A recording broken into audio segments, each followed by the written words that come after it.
Hi, I'm Cynthia Nichols, the Regional Public Engagement Specialist for the US Embassy in Kyiv. Thanks for joining us today on Views from Ukraine. In today's conversation, our experts are discussing what exactly is happening in Ukraine. If you are in our main Zoom session, please remember to mute your microphones and turn off your cameras. The moderator might have a poor signal at times today, so if he asks a question, we will add it to the chat so you can follow along.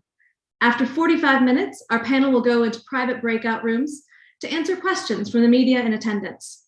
As a reminder, the panel is being recorded, but the breakout rooms are not. All conversations are on the record. And now I'll hand it over to our moderator, Press Attaché for the US Embassy in Kyiv, Dan Langenkamp. Dan? Thank you, Cynthia. And I'm the Press Attaché at US Embassy Kyiv, but I'm actually in Lviv today. As many people know, the US Embassy decided to draw down US diplomats in Kyiv and pull back a core staff of embassy officers to Lviv, and that's where I am. As we speak, there are more than 150,000 troops surrounding Ukraine, with 7,000 troops in just the last few days moving to Ukraine's borders. Secretary Blinken and other U.S. officials have said that despite claims, Russia's claims that it is withdrawing troops, we've seen no evidence of that. And in fact, we continue to believe that Russia has put in place the pieces to stage an incursion or an invasion anywhere in the country at any time. So against this, the Russian officials, of course, continue to spread disinformation, and we are very, very concerned about a false flag operation.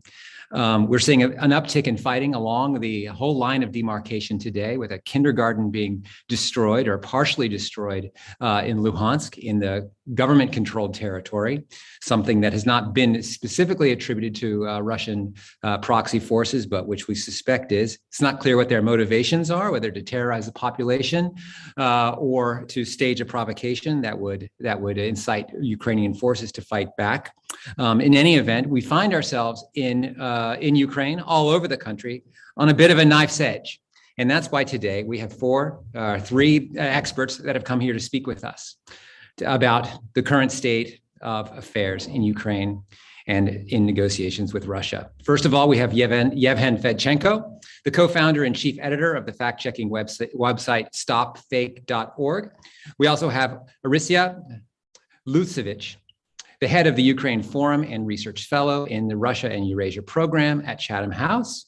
And then we have Lviv State, an associate professor at the Department of International Relations and director of the Center for International Studies in Odessa at the Meltnikov National University. Thank you to our panelists. We really appreciate your being here today. Let's just jump into our conversation. What do you all make of the statements by the Russian officials that they are withdrawing troops from around Ukraine after these exercises? Do we take those at face value? How do we evaluate that language, given what we know about the posture of Russian forces on the border? And let's go to Orysia first. Thank you, Dan. Thanks for joining us today. It's key to keep attention on Ukraine, and thanks so many of you who are covering the escalation. I just came off here to our conversation after Chatham House research event that was looking at open source intelligence about what is happening on the ground. And our analysts say, do not believe de-escalation. Russia will be doing redeployments, maybe close even to Ukraine border. The units are still remaining mobilized and they're in full combat readiness and can be mobilized fast. So we may see more or less temporary deployments, but these may remain actually permanent. They could be turned into permanent deployments. I mean, ground forces remain at the forward operating positions, and we see Donbass, occupied parts of Ukrainian Donbass, preparing for the military exercises, obviously conducted by and directed by Russian military. Crimea remains heavily armed and are landing ships positioned in the Black Sea that could potentially reach Ukrainian coastal cities. And of course, in Belarus, the light resolve military exercises that will take place till the 20th of February remain, in quite active phase. And even Russia may withdraw some troops, the assets may remain on the ground. So this is the message from what we see on the ground, and we take it as the war of attrition and the nerve-wracking situation where obviously disinformation actually could be used to engineer military intervention. I see. So look at actions, not words, essentially, is what you're saying. Don't believe the de-escalation, I think is the exact quote, right? Yevhen, what do you think about, a lot of what we have seen so far has been accompanied by a campaign of disinformation. What are the narratives that we're seeing right now? So we don't see the escalation with information warfare as well. So just the opposite, we see the huge upstick in number of disinformation narratives. Dozens of them are simultaneously distributed to very different audiences in different languages, using very different platforms. The main narrative of the last days is preparation of pretext to further military incursion, and we've seen the spike of fake news related to genocide and atrocities allegedly perpetrated by Ukrainian armed forces in Donbass. So that started a couple of days ago, but actually this narrative is not new. So Stop Fake first started to spot the increase of the usage of this very narrative since last November. And now we see how Russia started to actively use it and repurpose it. And we hear the word genocide coming from all the places, including President Putin, who is repeating all the time that Ukraine is doing Srebrenica and other sins.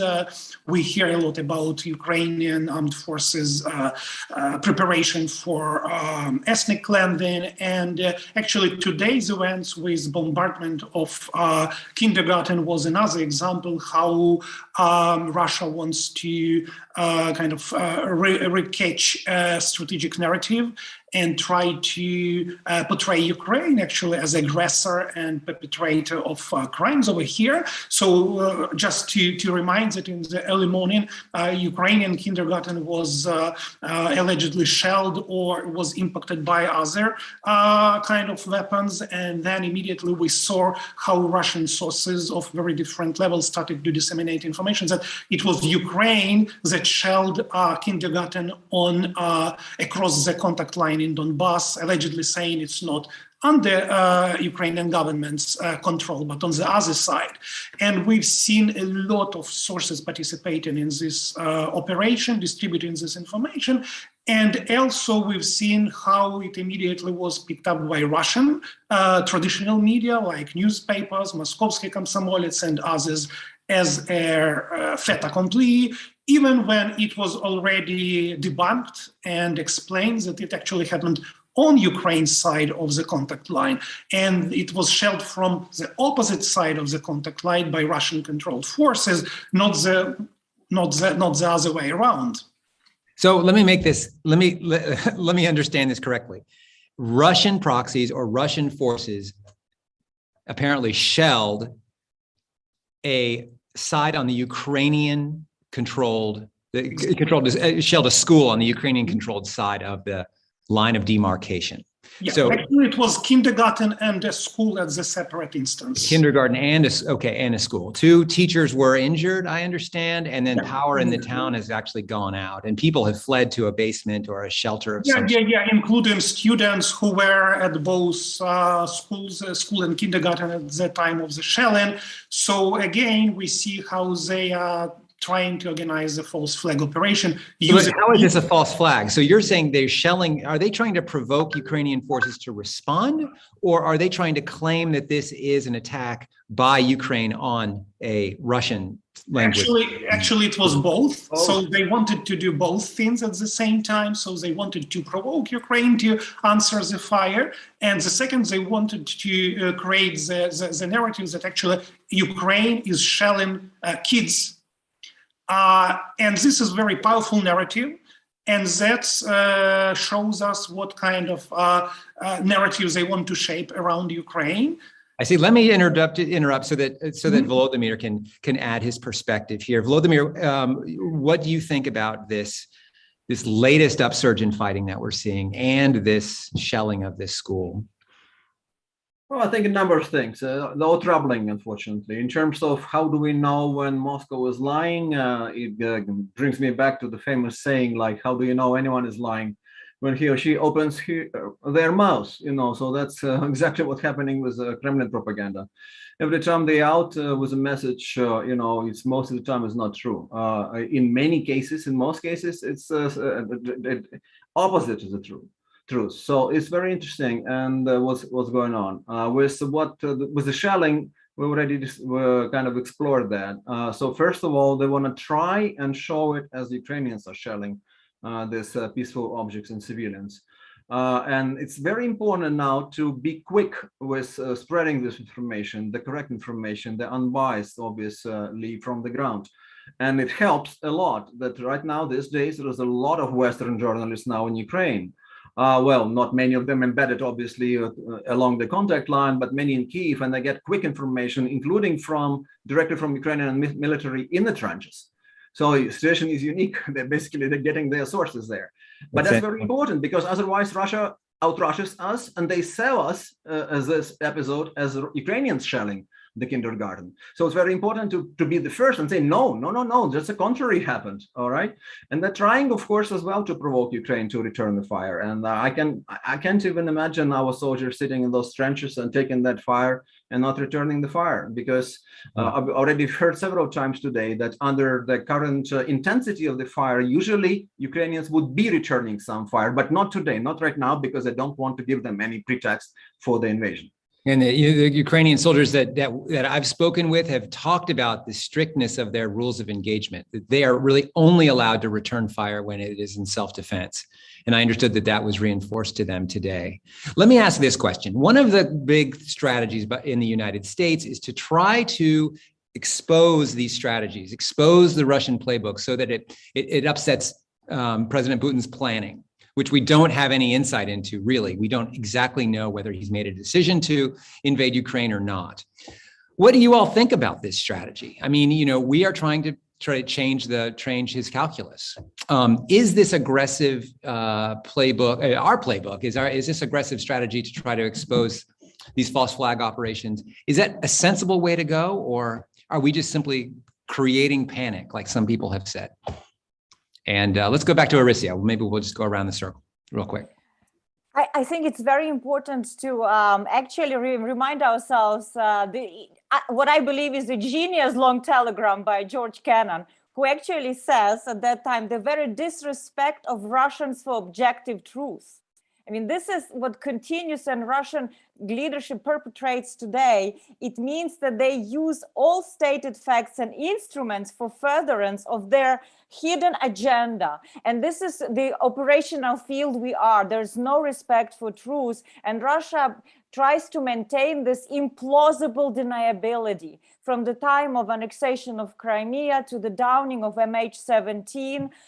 What we need to do is we need to call a spade a spade. We need to expose and investigate crimes against Ukrainians, against human rights, against humanities to a certain degree.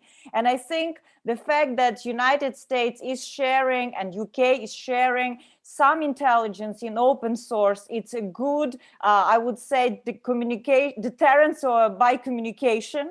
I think I would probably say pinpointing the date of the invasion or calling it imminent, we could discuss whether this was the best strategy, but I think absolutely exposing Russian true endgame so that it cannot play either the role of the mediator when it's an aggressor, or try to wrap things in the smoke of this ambiguity and false news is key. And I think this is important, especially for European countries, for countries like Germany, France, where there's much more, I would say, a mood for either appeasement or just trying to lower down the tensions, why it's actually Russia that is rising the stakes. Russia that is trying to motion, for example, recognition of the independence of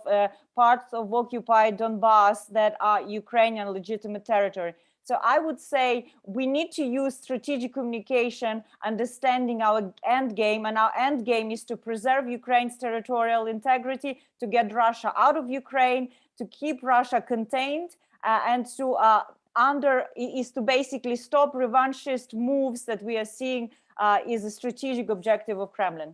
Thank you. So, Yevhen, there's been some discussion in Ukraine that this strategy is actually just creating panic. What's your perspective on that? Yeah. From my point of view, it's absolutely great strategy because in Ukraine there is no panic. Ukraine is at war for the last 8 years, and I think the Ukrainians were capable of building kind of inner resilience towards this. So it's not about sowing panic among Ukrainians, but that's really about what Orysia said about revealing Putin plans. And because Putin and his system can operate only in the shadow. And so we do not need to be afraid of making those things public. We don't need to be afraid of provoking Putin, as someone might call it, that some of our actions can provoke Putin. Putin can act without any provocation. He actually doesn't need us to start any further incursion. So he might just invent those things completely, even if he doesn't have all those pretexts, So yes, Ukrainian army is not returning fire, but it doesn't mean that he and his propaganda cannot invent all those things. So we don't need to be afraid of exposing all those things. And we don't need to be intimidated by Russia trying to, for example, making fun of that, because I've been watching Russian television earlier today, and they are all fun, about that, and where is your incursion, which you've been promising? But probably incursion did not happen exactly because that we knew exactly how it's going to happen and when it's going to happen. And that what actually prevented it. So that was very, very important strategy from my point of view. And many, many Ukrainians share the same view on this. Interesting. Volodymyr, how is the mood in Odessa? I can tell you that in Lviv, people are calm. They're concerned, but they're calm. What about down there? Then, if I may, a few things in a continuation of our discussion, because after all, U.S.-Ukraine relations is my field of studies. I think what U.S. is doing is a great job. It's a great game. Wait, are you guys paid to say this, or are you just saying this because I'm on the line, or is this both? Point of view? Right. No, I actually believe that. Because first of all, it's a great sign of a real partnership and responsibility. You know what? I think there is some kind of saying along the lines that is, if it walks like a duck and it quacks like a duck, it's probably a duck or something like that. So if it looks like a preparation for invasion, we call it like this, yeah. and publicly. The time when Washington would see it and would channel it to Kyiv, not publicly, is long gone. There's no time for that. You need to do it publicly. You need to expose them right away. And that's what they're doing. And there's understanding militarily that there is a window for Russia to intervene, to invade, and this window is kind of shrinking. So every time you kind of undermine their plans to invade on this or that day, that window is kind of shrinking. And there is still a huge window, unfortunately. There's another window. Yeah, go ahead. It's getting smaller. So it's very responsible. It's working. It's upsetting Putin. I think in few public appearances in recent days, we saw him being really upset. It's not working how he was planning it to work. So that's interesting. And but then again, they're going back to the subject of military technical, tools or steps, and they are. Just being revealed a response that they worked over it for 3 weeks for the security proposals that they first vented on December 17th. It's pretty much going back to Circle 1 when they said it's either strategic package priority for us or nothing, or we go to these military technical tools. There's this narrative there's this question that this is playing, this warning them is playing into Russia's hands by destabilizing Ukraine, by hurting the economy and keeping people on edge. Look, you don't see it that way. No, I don't. I think the invasion would actually hurt the Ukrainian economy much more than destabilizing Ukrainian economy just by saying that invasion is possible. So it's a more responsible way to do it. And I think what Volodymyr said also, it's Russian cyber attack that took place in January and now 2 days ago that is destabilizing Ukraine. And it's a Russian blockade of the Black and Azov Sea that is destabilizing Ukrainian economy and threatening shipment of cereals, actually threatening global food security if Ukrainian grain ports are blocked. So I think, of course, there's a collateral damage, let's put it this way, side effects of anxiety over possible aggression, but I think it keeps everybody vigilant and it builds Ukraine's resilience to remain in extended periods of tensions without undermining key function of Ukrainian state. But also going back to your question then about situation in Odessa, of course, it's certainly a chance. I mean, we are geographically located in such a vulnerable way. We're close to Transnistria. We're not too far from Crimea. We've been knowing that they've been practicing all sorts of operations, including using, sea landing and also maybe paratroopers or something like that. So we don't know what they're planning to do necessarily. It's a problem for us, and puts people on the edge. I mean, it depends who you talk to. So still a lot of people around Odessa who are saying I just can't think about it as a real thing. It's probably not going to happen. But many people are worried. People with kids, little kids are already thinking about this little panic bags and packing them, and maybe even sending away, let's say, the youngest ones away from Odessa. Because we don't know. I mean, and also, unfortunately, Odessa is a big thing in Russia's Putin's thinking about this Russian world. The new Russia, the Novorossiya concept is probably not entirely dead. Who knows? They might come back to it now using this military technical tools or something. And Odessa is a crown jewel. If any city in Ukraine that they would think is a really Russian city right after Sevastopol, that would be Odessa. And also, I'm afraid that they keep in mind those tragic events of May of 2014, when people died in Odessa in that fire, that terrible fire. And I'm afraid that some people in Moscow might want to avenge those events and replay them but now with them prevailing. So there is a combination of factors that really make Odessa a dangerous place, one of those spots on the map that you might expect them to try to hit. But of course, you don't know, because they're stretching the front. That's the whole idea. You don't know where they're going to hit.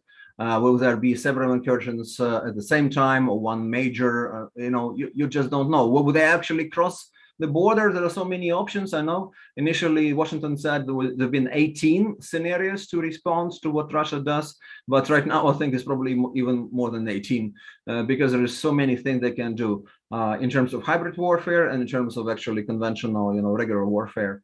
And it puts many of us in various places in Ukraine in a tense situation.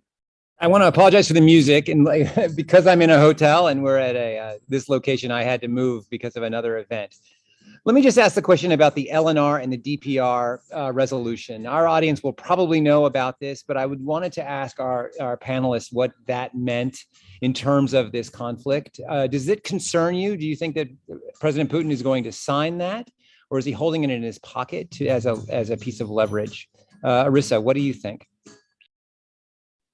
Well, just briefly, I think by having even this motion, this appeal passed in the Russian Duma yesterday or 2 days ago, it is a clear raising of the stakes. This is another example of escalation rather than de-escalation. It's a certain statement to, again, threatening Ukrainian territorial integrity. Obviously, it's against all the international laws and UN Charter. And I think that also would be the last nail in the coffin of Minsk agreements if Russia recognizes the alleged independence of these statelets.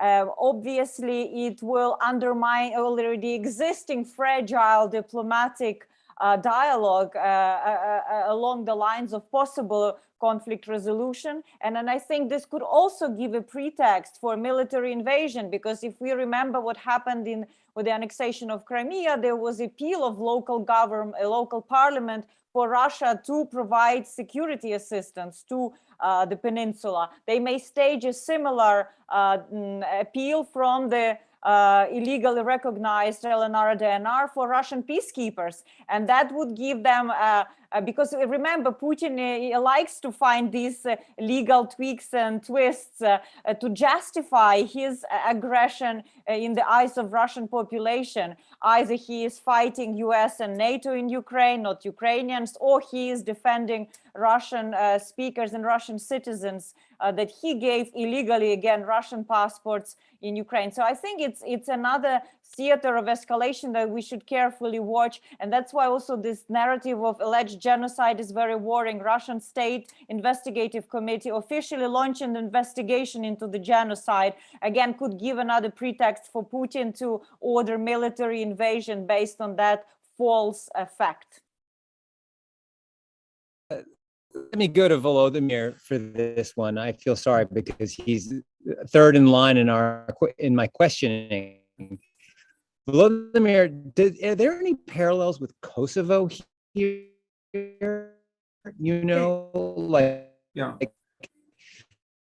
Dan, Kosovo that took place, and then bombing campaign. What was right? Okay, at some point your sound was breaking, but I got the Kosovo out of it.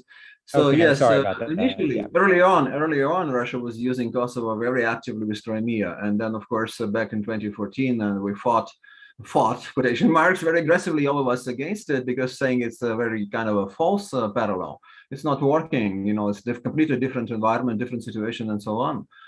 Because after all, in Kosovo, there was a massive exodus of peaceful population, civilians, and there was a pressure from Belgrade and military forces of the Yugoslav army. In case of Crimea, nothing of the sort was happening. But let's not go back and revisit the 2014. We all know what happened with that sham referendum in March of 2014. But with what's going on now with LNR and DNR, I mean, it was clear from day one that Russia is not prepared to release Donbass back into Ukraine's fold on Ukraine's terms. That is clear. Everything else is open up for speculation. They can actually recognize them, not recognize them. They can actually push the borders. And that will be, of course, an incursion, minor or medium size. and that will be actually an invasion, push the borders a little bit to occupy entirely these two big districts, Luhansk and Donetsk units, territorial units. They can think about annexation, probably not. This conflict is not frozen, obviously. But there is a price that Ukraine has been paying for it not being frozen, and that's with the blood of Ukrainian soldiers, right? Because on the one hand, if it's frozen, well, okay, no one is killing or wounding Ukrainian soldiers on a daily basis, but that means Donbass probably would be getting in a line with Transnistria, South Ossetia, Abkhazia, and other places where any settlement is very remote. And most people think that might never happen. So we've been trying not have it frozen actually for this 8 years, almost 8 years now. But there is a price, and now of course the price can even increase if they up the stakes, up the ante, and they keep pushing with more military troops there. So whatever the plan is with Donbass is, it's very important indeed to undermine those plans in real time. Like I said, there is a rush with what's going on. If there's genocide, no, you need to go back and explain, no, there is no genocide, not whatsoever. I'm Russian speaking, Odessa and Ukrainian. I mean, no one is genociding against me, nor discriminating me. I mean, most of my friends in Odessa, we're Russian speakers. We never felt any discrimination. What are you talking about, liberating Russian speakers, so ethnic Russians? Go talk to the Ukrainian troops in the trenches. Most of them respond in Russian. And if you actually look at their documents, you would discover many of them ethnic Russians as well. So that's completely irrelevant. I mean, it's definitely just used by Russian propaganda, and that needs to be explained to the West. And right now, there are two major audiences here, both important for Putin. One in Russia, because there have been sociological polls showing that the Russians are not enthusiastic about the big war against Ukraine. So he's trying to sell the war. And if he would say, look, but they're killing ethnic Russians, so what can we do? We need to protect them. And there are hundreds of thousands of them with Russian passports as well. Well, it might work with Russian audience. And then it's very important not to lose the audience elsewhere, to try and explain in better terms in a quick way, in an expedient way, that what Russia is saying is complete lies. There is no genocide, there's no discrimination. They're just trying to push the invasion further into Ukraine. That is fascinating. So let's talk a little bit about the Minsk agreements. Our audience may not understand this set of agreements actually that was signed in 2014 and early 2015. Now, the Minsk agreements say or commit the parties to reintegrating the Donbass back into Ukraine, and that's this explicit term. So by passing a resolution that would, passing a resolution or signing onto a resolution that made them independent would basically scuttle the Minsk agreements entirely, correct? Now, Minsk is a controversial agreement in Ukraine. There are a lot of government officials that don't like it. Can someone explain why there are Ukrainians who don't, even Ukrainian officials who unofficially say they don't like it? Maybe Volodymyr, you can help us with that, or Orysia. Oh, me again? Okay. Go right, ahead. Yeah, I'm sure. sorry. I mean, any of us can, of course. Well, Minsk, we don't like Minsk for several reasons. First of all, both Minsk were kind of imposed on us with a gun against the head of Ukraine because of two major kind of military losses there, defeats, first at the Ilovaisk and then at the Debaltsevo. No one ever liked it, even when we signed it, and then we knew it. And I think when Mr. Poroshenko was signing it, he also understood that there will be now a big game in trying not to implement it in the way that Russia wanted it to be implemented. And there are discrepancies, there are differences. We've been always saying, let's do security first. And I think even based on common sense, it does make sense. Let's disarm first. Let's Ukraine get back control of the border. Let's put all these observers massively into the region. Wait a little bit. Allow all the political parties to have their campaigns and present their positions and slogans and so on, and then have elections. Why not? What's wrong with that? But then Russia, of course, saying, no, let's just do those elections right now, right away, with all this militia, so-called militia, and of course, Russian troops as well. So in a similar way to what was happening in March in 2014 in Crimea. So Ukraine is definitely opposing to that. And of course, we've been trying to commit to, to implement what we can, but we always been saying, but look at the other side. They're not doing anything to reciprocate, so that's been another thing. Ukraine is saying we're trying, at the domestic political risk, because some of the things we're trying to do are actually, detrimental to our security, and a big portion of our population doesn't like it a lot.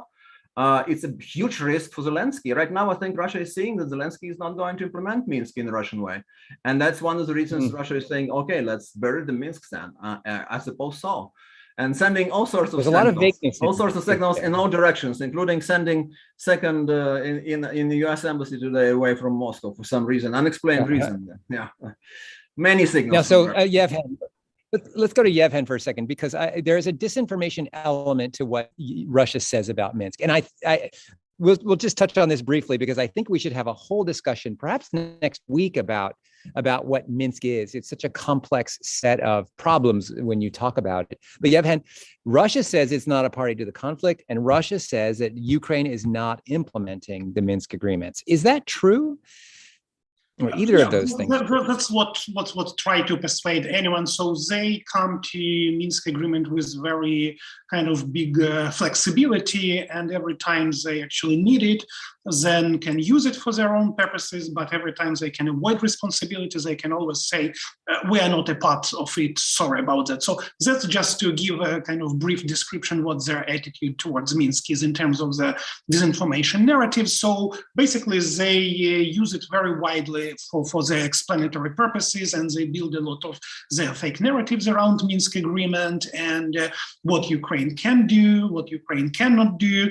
For example, they're insisting that Ukraine should sit and talk to so-called local leaders from DNR and LNR, and that's not what Minsk agreement actually demanded. And a couple of days ago, they even called Ukrainian Foreign Minister Kuleba Goebbels, because he said that we never seen that clause in Minsk agreement that we need to directly talk to those people in Donetsk and Lugansk. So that's kind of very interesting point. Andre, what did they call him? Goebbels? What is that? Yes. So because allegedly he is lying so furiously just to avoid, responsibility and other things. So basically to say that he's a big liar and he's doing propaganda rather than, looking into facts, And this is very interesting because that's just one of the evidences how they manipulate the topic of Minsk agreement.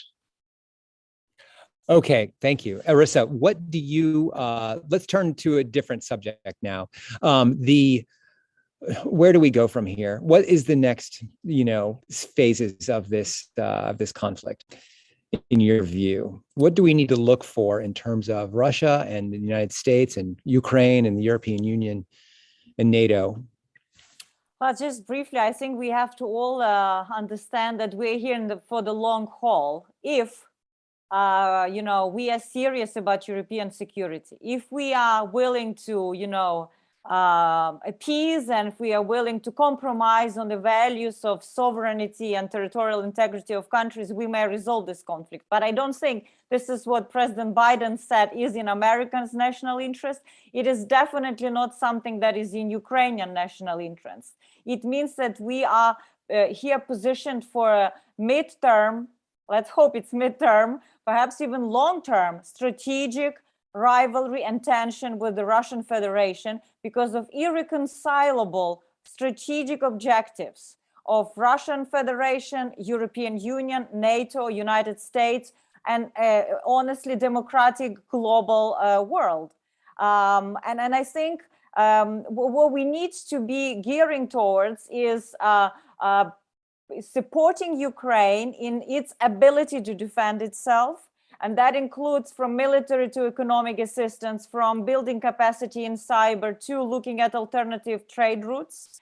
That also means reclaiming the narrative about what is going on. And here, because we are talking to journalists, I think we need to start speaking directly to the Russian people. This is why I think we should all invest our resources. When high-level officials are going to Moscow giving conferences, they should not only be addressing, what Kremlin says, it's also about the future of Russia. It's not just about the future of Ukraine.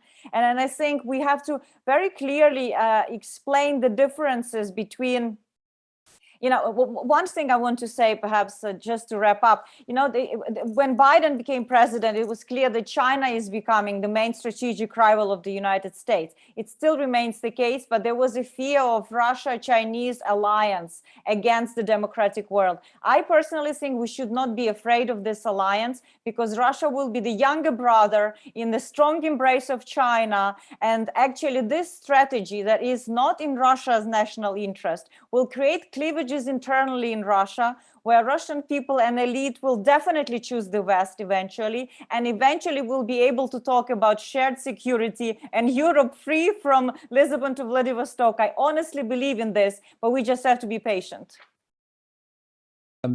I thought it was interesting. Thomas Friedman today in the New York Times said, China doesn't have allies, it has vassals. And that implies that Russia would be just a vassal state of a much larger and more powerful China. Let me ask Volodymyr, what do you think about the Finland question? Everybody is talking about whether Ukraine should be independent and not join NATO and stuff like that. It's a big discussion, but maybe just your top thoughts on that idea. In the longer run, Ukraine cannot remain independent and not being member of NATO. There are many options here on the table, but actually being part of this collective security arrangement in the longer run, a strategic perspective, I mean, that's the only thing which actually keeps us secure to some extent. Because any other leaves us in that limbo, in this gray zone, vacuum security zone, which we've been warning about for years and years. Ever since the Budapest Memorandum been signed in '94, Ukrainian experts have been talking about that. That is not sufficient. It's not viable. It's not working. And yet people pretended, including here in Ukraine, that this is somehow protecting us well enough against Russia. And it never did. And we knew it, that only the security, like NATO could provide, could actually help us. Right now, of course, we have to stand vis-a-vis Russia, being members or not. The good thing that NATO is helping us as an alliance, and particular countries are helping us. And that's actually what irritates Moscow very much so. When they actually say that even without Ukraine having a chance of getting closer to the membership, Ukraine is already kind of a de facto member in terms of a pace of cooperation, they actually telling the truth. And that's exactly one of the things I think that actually triggered Putin, because there is still a big discussion among our scholars. What tipped him across this red line? What is this urgency? What is this anger? Why is he now saying now all of a sudden? And there's been a number of factors, and one of them is Ukraine-NATO cooperation.